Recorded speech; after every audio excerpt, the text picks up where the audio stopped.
In order to let the doves of Korean glory fly free, Lincoln-Sudbury negates, and contention one is a preemptive strike. Herald Politico in 2017 explains that missile defense systems create a false sense of security, increasing the incentive for a preemptive strike. Gregor of the Union of Concerned Scientists in 2016 explains that while technical experts may understand the limitations of missile defense, political and military leaders may not. Specifically, Reich of the ACA in 2017 contextualizes that his misplaced overconfidence in missile defense could prompt President Trump to think he can escalate in response to another North Korean provocation without having to worry about a response, greatly increasing the risk of conflict on the Korean Peninsula. Even worse, Star of CNN just yesterday indicated that the latest ICBM test by North Korea has reignited discussions among the highest levels of the Trump administration about a preemptive strike. A preemptive strike would be devastating to South Korea. Bowden of the Atlantic furthers in 2017 that a preemptive strike on North Korea would likely trigger one of the worst mass killings in human history, as North Korea would retaliate with their artillery and chemical weapons, posing an existential threat to Seoul, the South Korean capital with a population of 25 million, and starting a war on the peninsula. Contention 2 is peace on the peninsula. Renner of the Naval Postgraduate School in 2006 explains that since normalization in 1992, China and South Korea have pursued economic, diplomatic, and military cooperation, working towards peace on the Korean Peninsula. To the contrary, Banner Clip of the Globe in 2017 reports that China is becoming increasingly fed up with the North Korean regime that is spurring the world by chasing after deadly nuclear weapons. Kim of Inha University in 2016 thus concludes that Beijing's increasing distance from Pyongyang in recent years is a clear indicator of the change in China's fundamental interests, which views the South as an asset and the North as a liability determined to frustrate Beijing's policy goals. And thus China has done a complete 180. Kim of the Brookings Institute explains that the former Chinese principle of deterring South Korean-led reunification has disappeared, and that China is now inclined to peaceful unification with South Korea in charge. Unfortunately, missile defense reintroduces the need for China to support North Korea. Lee writes in the Harvard International Review in 2017, because it is impossible for South Korea to immediately deploy extensive missile system due to a lack of technology, South Korea would have to increase their dependence on the United States military technology. Azumakawa of Cho University in 2016 finds that as a result of an increasing U.S. military presence through missile defense units like THAAD, Chinese leaders increasingly see North Korea as a useful counterweight to the U.S. presence in the region, propping up the North while alienating the South. Overall, Lee concludes that the military dependence that South Korea has on the United States, spurred by missile defense units, creates acute tensions between South Korea and China, preventing successful reunification under South Korean rule. The impact of a unified South Korean state is long-term peace and stability on the peninsula.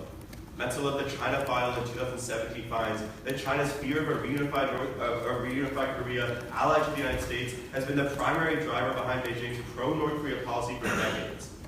Whitting of the ABC News in 2015 thus concludes that because of China's leverage over North Korea controlling 80% of their economy, with Chinese support for South Korean initiatives, peaceful reunification under South Korean terms is achievable in the next 5 to 10 years.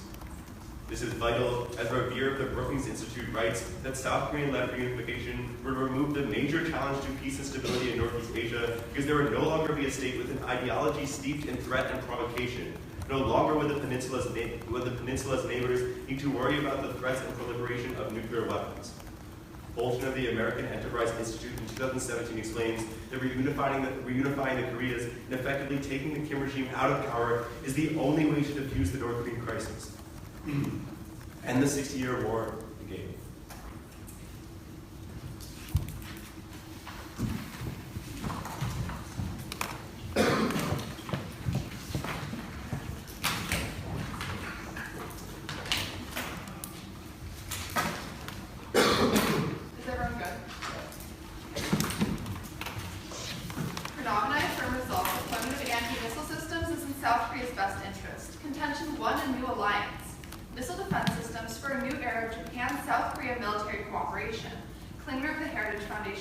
South Korea and Japan haven't cooperated until recently because of historical animosities, but missile defense forces them to work together. This is because South Korea and Japan can create a stronger protective shield by linking their missile defense radars. Communication leads to cooperation. That's why Kim of the Diplomat reports that Seoul's integration into missile defense leads to a new Japan-South Korea military alliance. In short, missile defense is a catalyst for a new age of military partnership. This is playing out already. Guiding the Diplomat reports that just this past January, South Korea and Japan conducted a joint missile defense drill aimed at strengthening relationships and security sharing, an unprecedented level of cooperation. In the event of a conflict, a Japanese alliance is key to protecting South Korea. Kleiner continues that Japan hosts 7 military bases that would be essential for wartime response and could provide its self-defense force to play crucial combat roles. Kleiner concludes that quite simply, the United States cannot defend South Korea without Japan. But assistance is not a given. Kleiner finds that without a strong alliance, Japanese officials have commented that Tokyo will not provide either security or economic assistance to Korea during a crisis.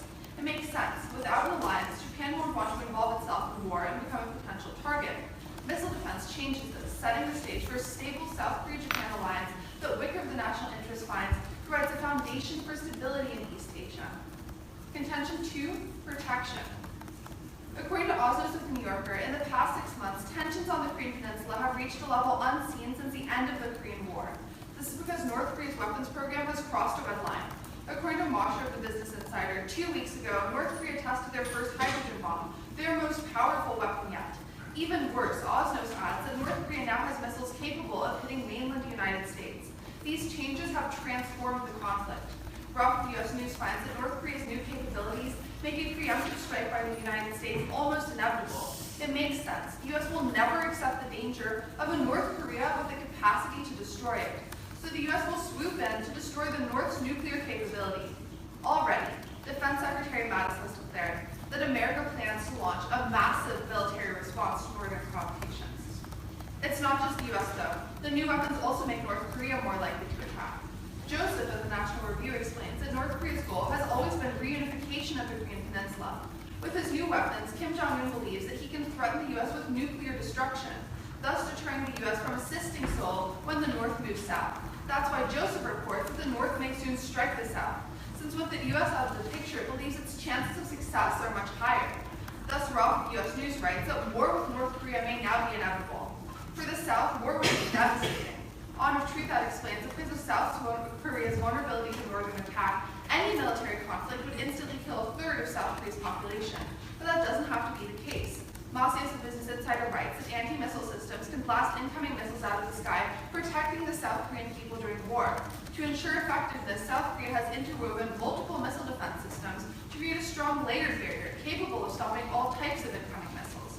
As Wolf of the PRI finds, in addition to THAAD, South Korea's newest defense system, South Korea hosts sea-based Aegis missile defenses, which can stop submarine missile launches, and the shorter-range Patriot defense.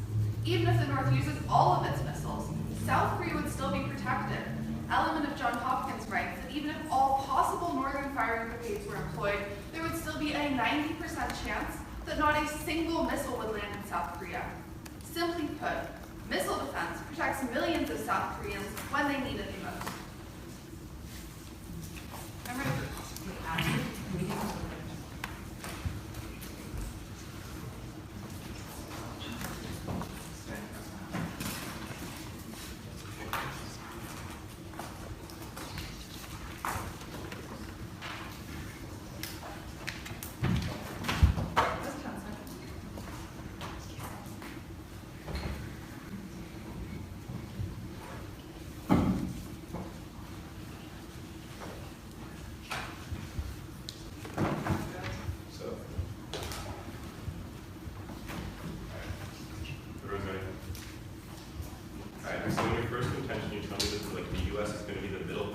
South Korea and Japan. Yes. So does that mean that the U.S. and South Korea relationship gets stronger in the world? That the U.S. I mean, no, it just means that the South Korea-Japan relationship gets So stronger. how does that happen if the U.S. is like not friends with South Korea? How does the U.S. become the middle power between these two countries? You just told me that the relationship doesn't get stronger in your world. Can we tell you that without this? No. I'm not saying anything about the U.S.-South Korea relationship. I'm talking about the South Korea-Japan but the internal relationship. link into your argument about South Korea and Japan, that the U.S. is the stepping stone between South Korea and Japan. The internal That's why link this in our from the argument U.S. is the link. is that they both use missile defense. It's From not the about United States. Sure, just because it's from the United States doesn't mean that the U.S. is a stepping stone between them. Okay, can I ask a question? So you say, so why is a reunification going to be peaceful? It's under South Korea terms and South Korea's best interest. Right. Why would it not be peaceful? So how is South Korea going to peacefully reunify the Korean Peninsula? With the help of China. How are they going to do that? I mean, China has massive leverage over North Korea and South Korea. Okay, the evidence indicates that if China uses that leverage, it can make reunification happen peacefully in the next 5 years. Okay.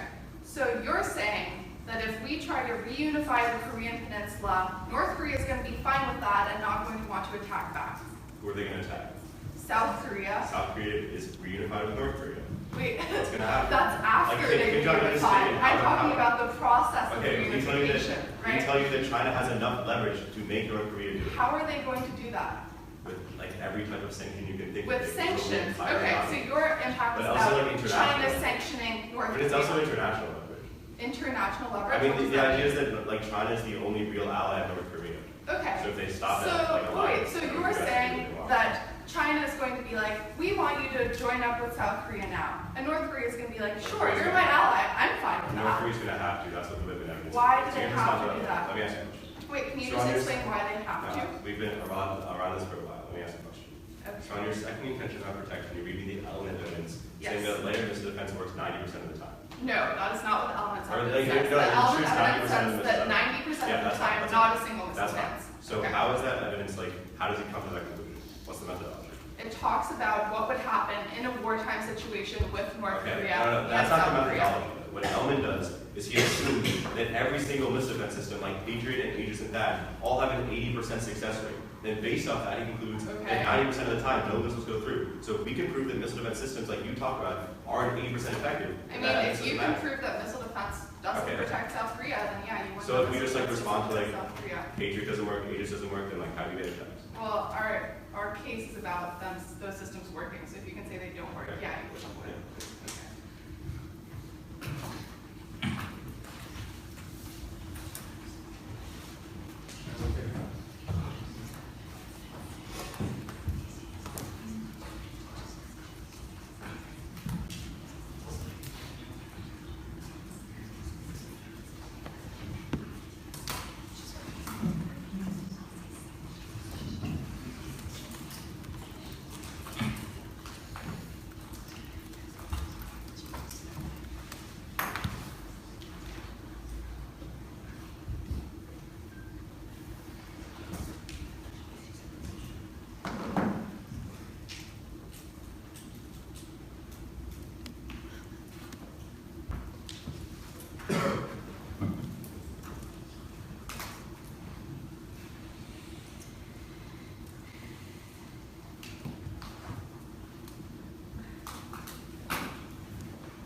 Let's start with my opponent's first contention, where they discuss a new alliance between Japan and South Korea. First, according to the SIPRI Institute, the U.S. and Japan and South Korea have always tried to work together in the past, and it has historically failed. South Korea has always rejected these ballistic missile initiatives led by the United States. That's important because they need to prove why it's going to be so successful now. But second, according to the Congressional Research Service, South Korea is never going to accept a Japan-South Korea-United States alliance because Seoul does not trust Japan after historical issues that they've had, and also they just don't have the same issues in the conflict, right? South Korea is a lot closer to North Korea. They have a lot more pressing issues to go for. Japan has other interests in places like the South China Sea. However, the most important thing comes from the idea that if there were to be a Japan and South Korea alliance, the fundamental middle interest would have to be the United States, because it is the fundamentally only power that can bridge the divide between both sides. And that means that their side fundamentally will strengthen the United States alliance, and this is going to be harmful for 3 reasons, and all of them link back to conflict. The first comes from Bogelman in 2010, who explains that keeping North Korea as a rogue state allows the U.S. to confirm and expand its control as the global policeman, keeping global hegemony. That's why he finds that the U.S. embarks on useless missile defense programs to perpetuate this threat. But second, the U.S. now uses North Korean aggression as a pretext to install military resources to contain China. According to Xinhua News in 2017, without a North Korea threat, the U.S. would have no real justification for its presence in South Korea. However, Shamba of GWU explains that the U.S. uses troops in South Korea for the main reason of containing China. So at the end of the day, there is no reason to have troops there if the North Korea threat would be solved. The U.S. always has an interest in keeping it there. But lastly, Shorrock of the University of Louisville in 2017 explains that missile defense leads to an increase in political power for the makers of these technologies, the military-industrial complex, which gives them an incentive to push the United States for more escalation and conflict with North Korea to deploy even more missile defense. This is why Martinson of Peace Prosperity in 2017 finds that a possible reason for the U.S. pushing war options and rhetoric against North Korea is due to the military-industrial complex. This links into their second contention, because we would argue that the only reason why the conflict probability could be high is because of the United States influence. But then they say that Japan will help in a time of war, but Japan will help anyway in a time of war to preserve their own interests and not let North Korea continue their advance throughout Asia and threaten Japan's interests. Let's go to their second contention, where they discuss protection. So first they talk about the U.S. employing a preemptive strike. However, all of their evidence is written in a world where the United States has missile defense systems. In a world without missile defense, the United States does not believe that its troops or the homeland has relative safety. So that's why they don't pursue a preemptive strike on North Korea. That's what the evidence in our case indicates, and at that point you turn it against them. But second, they give you this analysis that North Korea is going to strike first to go for reunification. But first, South Korea's military is also very developed. They prove a deterrent to North Korean aggression. And second, North Korea wouldn't risk its entire regime on a war they don't know for certain is going to work to their interest at the point where South Korea has its own military. But then, the biggest issue with this argument is it fundamentally doesn't play out in the real world. Because what happens, according to Aoki of the University of Maryland in 2016, is North Korea just builds new missiles that can evade missile systems and better missiles that can take out the technology. This has a couple implications. The first is that their deterrence argument and their saving lives argument is not true because North Korea has solved the problem. The second is that the probability of miscalculation is always going to be high because both sides are militarizing, and they say that makes the probability of conflict really high. But then they say that that is going to solve the problem. But the Korea expose explains in 2017 that only intercepts high-altitude missiles, not the ones that would be aimed at Seoul. And Postol of MIT explains that would undoubtedly fail in real conditions because it doesn't have a good enough radar to see through various weather conditions that wouldn't make it succeed. But second, they talk about Aegis. But according to Mosher of the RAND Corporations, the kill vehicles, the missiles that you actually use for Aegis, are too weak to actually destroy North Korean missiles. At that point, they have no impact. And lastly, they talk about Patriot missiles. But according to the American interest, these missiles are 6 times too slow to actually go against North Korean missiles. And that's why in the Gulf War, they went basically 0 for 44 and actually take out missiles. The last thing they read is the element evidence, which says there's a 90% that they solved the problem, but he concedes that each of these systems has an 80% success rate. Unless he can prove that each of these missile systems are successful, don't let them just extend a layered system. Can I just get a chart quickly that says North Korea has new missiles that's bypass missile defense?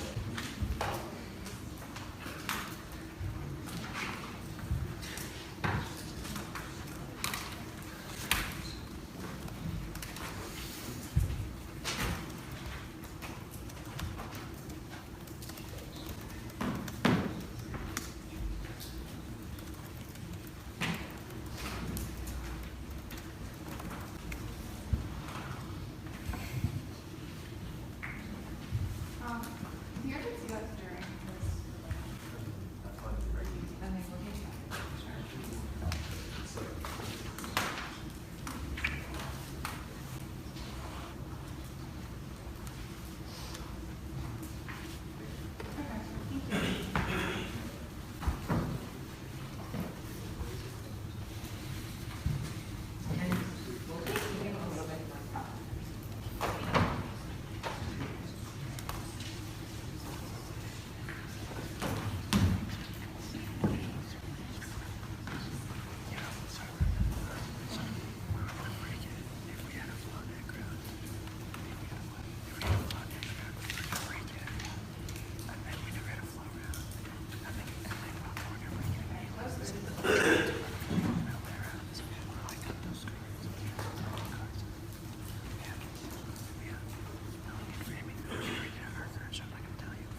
straight down, and then if I have time, then turn on our first contention.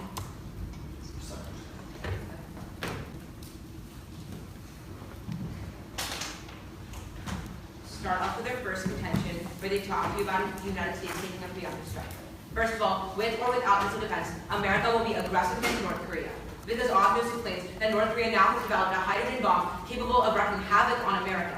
Because of this existential threat, America has no choice but to be aggressive with North Korea. They respond to this by saying that they're never going to attack. But the problem is that North Korea has not yet married their intercontinental ballistic missile program and their hydrogen bomb program, which means that America doesn't think that North Korea can annihilate it, which means that right now America is going to swoop in to take out the North Korean regime, which is what we tell you within our second contention. But second of all, I would contend that if anything, deploying missile defense reduces the likelihood of conflict. Carrico, the Strategic Studies Quarterly, writes that absent missile defense, countries feel vulnerable and try to preempt their enemies by attacking first. But missile defense provides them with an assurance of security. That means that they don't need to launch the first strike.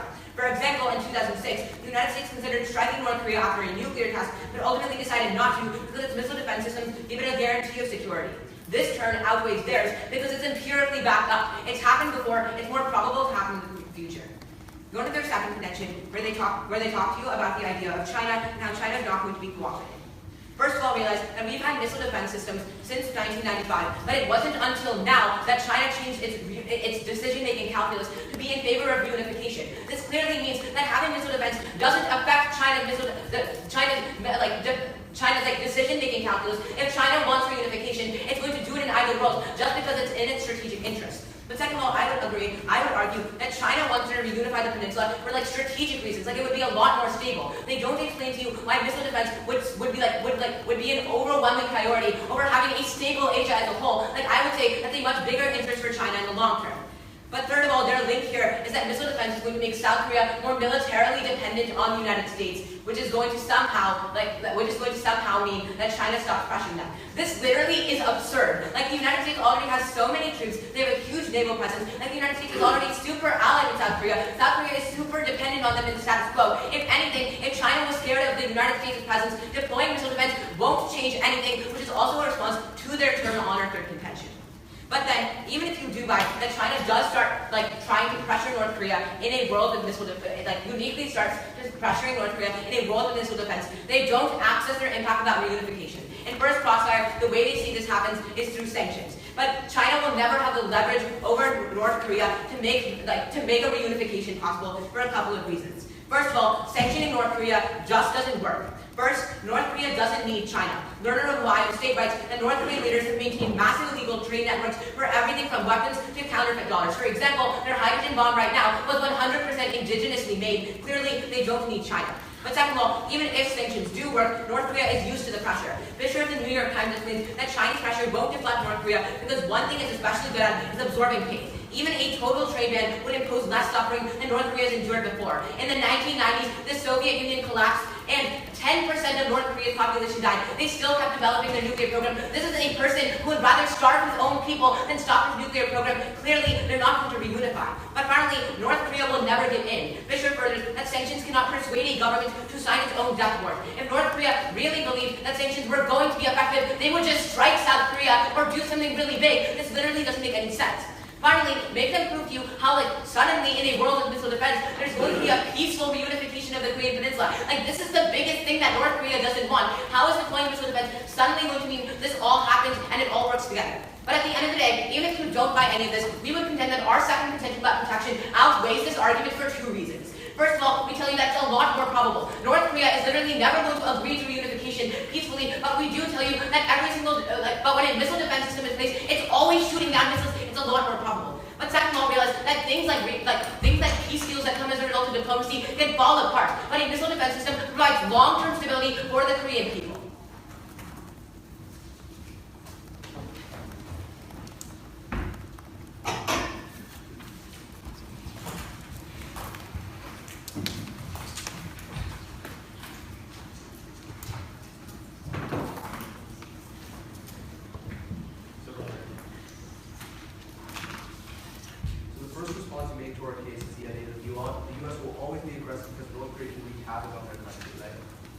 Because they will soon have the capability. Sure. So at the point where, why would North Korea attack the United States? Just out of Because they're like enemies. Yeah, but North Korea knows that if they were to do so. Wait, but I think that something that's different now is that the administration within the United States is especially paranoid, especially with like Trump being elected and stuff. Well, okay, that's not responsive.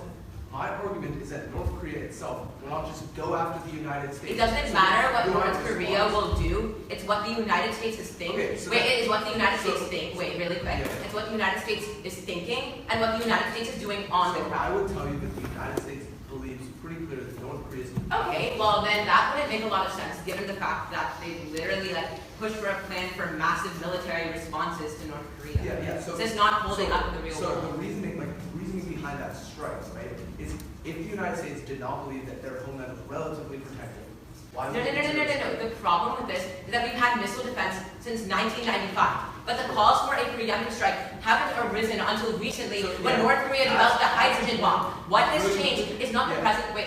What has changed is not the presence of missile defense, but the decision-making calculus of the United States and the Kim regime. Rather, it's the presence of the THAAD missile system, which not only protects the United States troops at the bottom of South Korea, but also gives us better. Makes really no sense. This is really important. Also gives us better tracking of North Korean This missiles to the United States. Oh my god, this literally makes no sense. We already had satellites before missile defense that could see when missiles were coming in. But then on top of that, but then on top of that, like satellites don't wait, hit down missiles.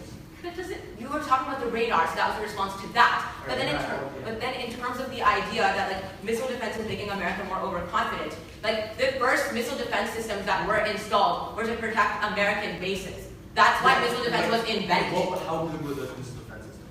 Well, they've really evolved over the past like 2 decades. Now the United States believes that it has. No.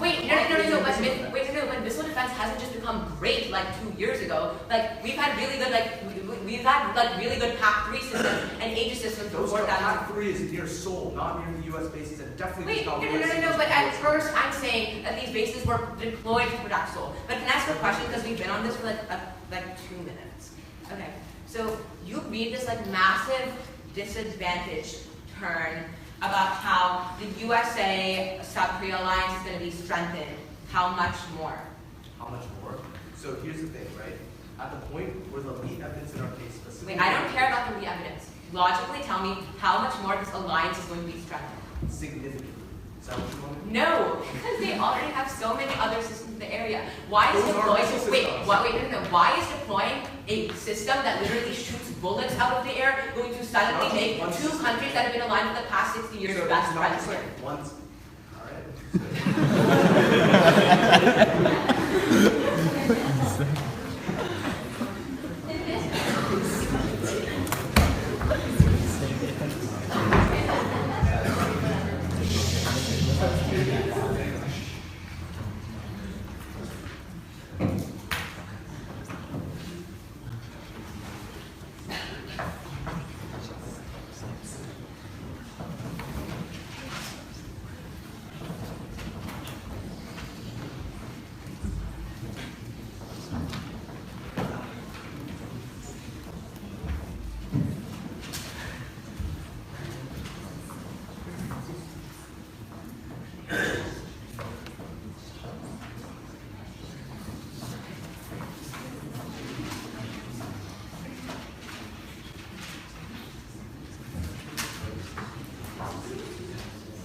We could discard it. It's not going to be read. I have this card. How many cards do you have on your hand? Is it multiple ones? Yeah. It's like a fully prepped. It's a fully prepped out. I want to prep it for their first contention and their second contention. It's going to be their first contention, then their second contention on our side. Wait, so their first, their second, your second one? Alright, everybody ready? We argue that the U.S. security commitment gets undermined in a world without missile defense. That's why the U.S. South Korea alliance gets worse in our world. That's really important because they show you that the middle power between the U.S. becomes the middle power between South Korea and Japan. That means that the U.S. has to increase their alliance with both South Korea and Japan. That concedes a link into the three terms where we tell you that the U.S. has a vested interest in instability in the region that links back into your evidence. That's really important. At that point, go down to our second intention, extend the IOP turn, which shows that North Korea is building up more and better missiles in response to missile defense. That means that at worst for us, that's terminal defense, because that means that there's always going to be a high risk of miscalculation in both worlds, which is their limit. At that point, we do our side of the flow. On our first contention, they read a turn to historical precedent on their side because they could have attacked in 2006, but they didn't. We would argue that missile defense gives the U.S. the capability to attack in the first place because they're not going to attack if they think their troops aren't safe. They're not going to attack if they fear retaliation. But when missile defense is there, they don't have to fear retaliation. They try to outweigh it by saying there's historical precedent. This is 2006 example. We'd argue that there's a lot of other reasons why Bush didn't preempt and strike over Korea. It's not unique. At that point, go down to our second intention about peace on the peninsula. They told you that missile defense has existed since 1995 and it hasn't happened. It's not going to happen. The problem with that is that now South Korea won't be an ally with the United States. Now they're going to be an ally with China. And we tell you from the Metzel evidence that the only reason why China is against South Korean reunification before is because they were an ally with the United States. That's a really important link that they don't really respond to. At that point, they tell you that China wants stability, but when they push for Chinese or South Korean reunification, that leads to long-term stability. That's better for us. Then the last response they get to the link, the U.S. already has troops, and missile defense won't change it. We read Princeton, which says that security commitment is undermined in our world. That's why the U.S. South Korea line gets much worse in our world. At that point, go down to the impact. They tell you that China doesn't have leverage, but historically they had. In the 1990s, when they put on oil sanctions, in 3 days North Korea came to the negotiating table. China has enough leverage. That's why I said in the winning analysis, which shows that in 5 to 10 years, China has enough leverage to turn North Korea into a reunified state ruled by South Korea. That's the biggest impact because if South Korea is ruled by North Korea, that eliminates the long-term instability in the long term. Because the only reason why stability is happening right now is because North Korea is steeped in provocation. But second of all, it lets South Korea express their best interest, which is the clearest likelihood of interest themselves. Okay, we're going to do crack.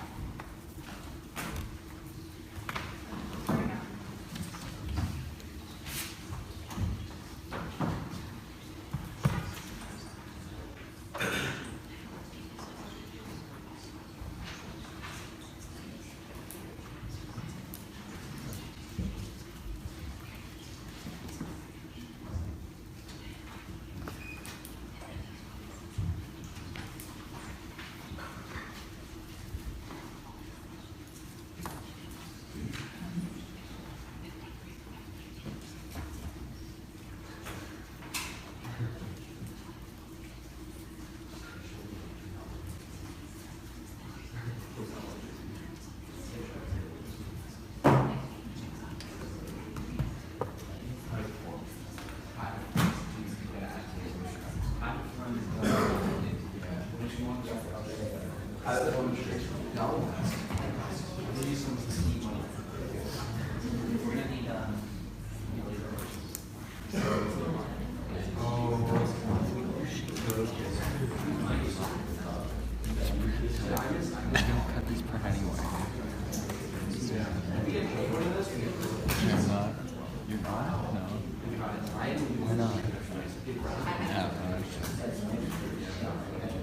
kind of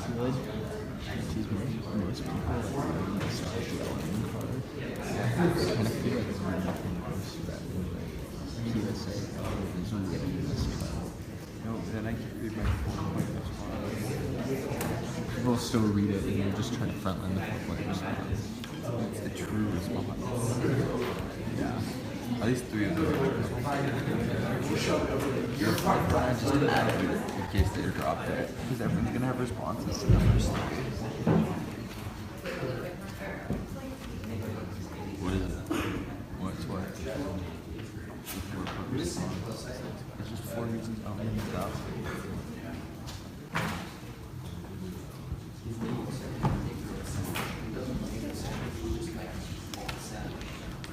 Is everyone ready? Good? Yes. So it's going to go their second contention, our case, wait. Cool? Okay. Starting on their second contention, they never respond to the fact that we've had missile defense since 1995. The reason China wants reunification right now is unrelated to missile defense. They want it in either world. Second of all, they try to impact to peaceful reunification through sanctions, but they never respond to the fact that North Korea is never going to sign its own death warrant. Even with sanctions, they might be able to bring it to the negotiating table. They're never going to be able to bring it to surrender its entire regime. With that, go into our first contention, their turn. They say that the U.S. alliance is strengthened, but our case is about the Japan-South Korea alliance being strengthened. It doesn't make any sense that that alliance being strengthened also strengthens the U.S. alliance. You delink them here. With that, go on to where you're voting in today's round. That's our second contention on protection. They give you a few responses. First of all, they say that we have missile defense right now and that we haven't attacked yet. The reason for this is that the reasons that the U.S. wants to attack right now is unrelated to missile defense. It's because 2 weeks ago, North Korea had a hydrogen bomb and they had the capability, within a year, they're going to have the capability to strike mainland U.S. That means that the U.S. wants to go in now, take out North Korea's nuclear capability before North Korea has the ability to annihilate the U.S. They say the U.S. is overconfident. They're not. They're overconfident anyway because they know North Korea can't attack them. That's why they're going in now. This is really important because it means that a war is coming. A preemptive strike is going to be made by the U.S. on North Korea. This means that war is coming in either way. Second of all, they never ever respond to the fact that a North Korean preemptive strike is also really likely. This means that since war is inevitable, we need to protect South Korea. They give you a few responses for how missile defense is protected. First of all, they say North Korea has new missiles, which can get around missile defense. This card is just a lie. We call for it. It says North Korea is building up missiles. It doesn't say they can bypass missile defense. Then they say that all of the individual systems don't work by themselves. We can see not all the individual systems are perfect, but when they're layered together, they have a very high success rate. In fact, Element tells you that 90% of cases, no missiles will get through. This is really important because in their world and in our world, we're going to have a war through reunification or war through preemptive strike. But in our world, South Koreans are protected. They're gambling with lives. Don't let them do that.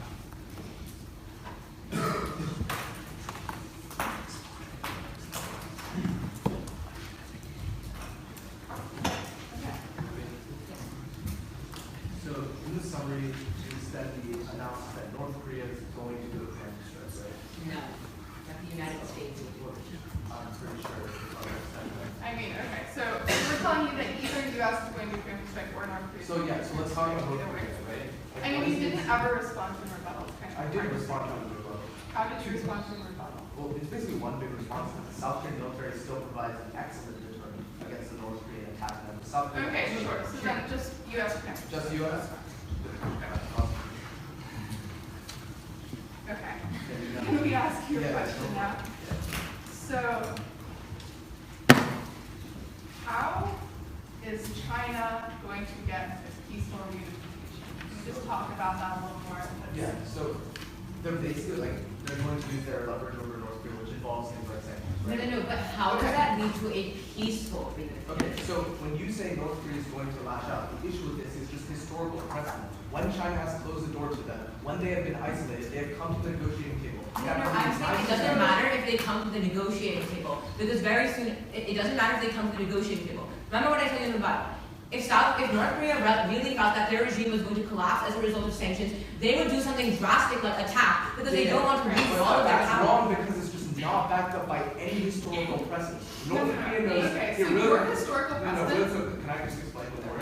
North Korea knows that if it's just going to launch a random attack on South Korea, its interests are gone. There's a 100% rate that they're not going to survive. Okay. However, it knows that if it goes to the negotiating table, there will be a risk that their interests are You're protected, talking and that's why about they've done a it. peaceful reunification, right? Sure. So you're talking about peaceful reunification on South Korean terms, right? So that means that under your peaceful reunification, North Korean interests also are not withheld because their entire regime doesn't exist anymore it's because not- it's all controlled by South Korea. It's not just happening in one day that North Korea is just going to do, like South Korea is going to Yeah, it doesn't have to happen in one day. Yeah, that's our point, right? It happens over time. It's gradual reunification. Wait, so that's just a long war. Like I mean, It's not a So confused by why this like crazy dictatorial regime is going to be like, okay, yeah, we'll negotiate, we'll just like stop existing. That's fine. we'll just not go to war, even though our entire country is being taken away from because us. they've done it in the past, and I just give you a war test. But that's Wait, but that was not. They Negotiating never about- reunified as a result of that deal. Like there's still, last time I checked, a South Korea and a North Korea. That's true. Thank you. You have another question? Yeah, so, I mean, not really. Okay. Okay. We don't. Well, we don't have another question. 10 seconds left.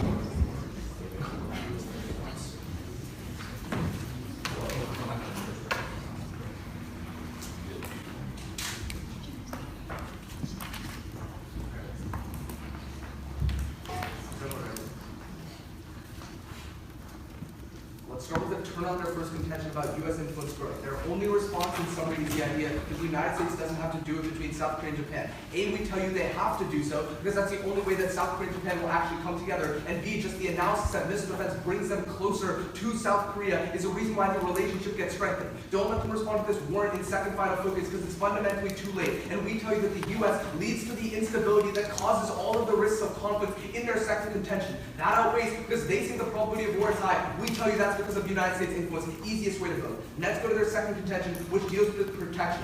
First, we tell you that missile defense provides the impetus to actually have a preemptive strike from the United States. They say in summary the only response that is because North Korea had a hydrogen bomb. But if the United States knows that their interests are fundamentally protected with missile defense, or they have a risk of protecting them, that's when they have the impetus to strike. They don't strike if they don't think they're protected. We tell you there's a false sense of security. But then, don't let them extend North Korea preemptive tactics like conceding the Grand Cross. However, go to the impact. Number one, we tell you that there's going to be an arms race. They say our evidence doesn't say it can bypass. It literally says North Korea is building missiles that will be surviving these missile defense systems. It doesn't say bypass, it says something like survive these missile defense systems. That's enough. And that's important because that leads to a constant cycle of miscalculation and all the issues that they say are so bad for topic. Then they try to extend their impact about layered missile defense systems. They just don't respond to the analysis that none of these systems work. That is only at high altitude. Aegis is too weak and Patriot is too slow. Don't let them just get away with this random analysis about layered missile defense system if they don't prove that it actually works. And that's terminal defense. That's another reason to vote for us. On our case about peace on the peninsula. First, they say that China is only changing their mind now. We tell you to push China over the edge. South Korea needs to be allied with China, and that comes with rejecting missile defense. Never respond to.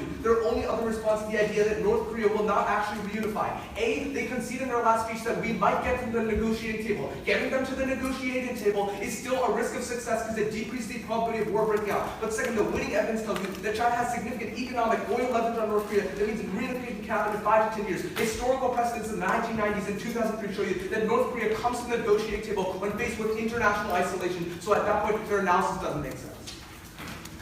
We're going to take the rest of our time.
their case and our case.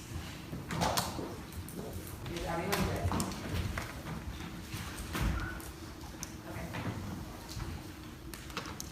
So on their first contention about the idea of a preemptive strike, they try to extend this idea, and in a world with missile defense, South Korea or America feels safe taking a preemptive strike. But remember, Celia and I deal with this. We tell you that since 1995, there have been missile defense systems in place, but only now have they switched to a preemptive strike system. It's because of the hydrogen bomb. This makes a lot of sense. America is overconfident in either world because we tell you that right now North Korea doesn't have the capacity to deliver that hydrogen bomb, meaning that a strike is going to happen in either world, but only in our world do we protect South Korea and save their lives. But then, on their second contention, where we talk about Chinese reunification, the big response that they miss here is that North Korea is never going to sign its own death warrants, never going to agree to these sanctions. Instead, there's going to be a war over the reunification of the Korean Peninsula because North Korea isn't just going to give their country away. That's really important because it means that in both worlds, whether it's through reunification or through a U.S. preemptive strike, there's going to be a war on the Korean Peninsula. But only in a world with missile defense do you have the ability to protect the Korean people. With that, the way that you can vote for us is our second contention, where we talk to you about this idea. Oh, quickly on our first contention about this term. They say that Japan and the United States are going to be closer together. Like, I don't really understand, like, they never weigh this term. Like, what is the importance of it in the context of the round? I would say it's a lot more important to protect the South Koreans from the inevitable war that is coming, either through reunification or the means that we talk about in our second contention. Also, like, the United States and South Korea have just always been allies. This doesn't make a lot of sense. The way you vote with us is on our second contention, where we talk to you about production. They respond to the idea of the United States preemptive strike by saying that they just won't do it. But remember, there's already plans for that on the ground. Mattis has said that he's going to deliver, he's going to do a military response. They say that the United States is going to be too scared to do so. But remember, North Korea hasn't buried their hydrogen bomb and intercontinental ballistic missile program, meaning that the United States is going to swoop in now to stop the conflict. But in a world of missile defense, South Korea is going to be able to be protected from those missiles even if they are drastically ineffective. They say that they've developed new missiles, but their evidence just doesn't say that. But even if it does, at least we're stopping some of the missiles. Then they give you a bunch of reasons as to why specific systems are bad. But group all of them because we tell you that when they're layered together, they work with perfect unity. But even if you don't buy that, realize that at least you're stopping some missiles in our world in a war that is inevitable, meaning that the most South Korean people are protected in an affirmative ballot.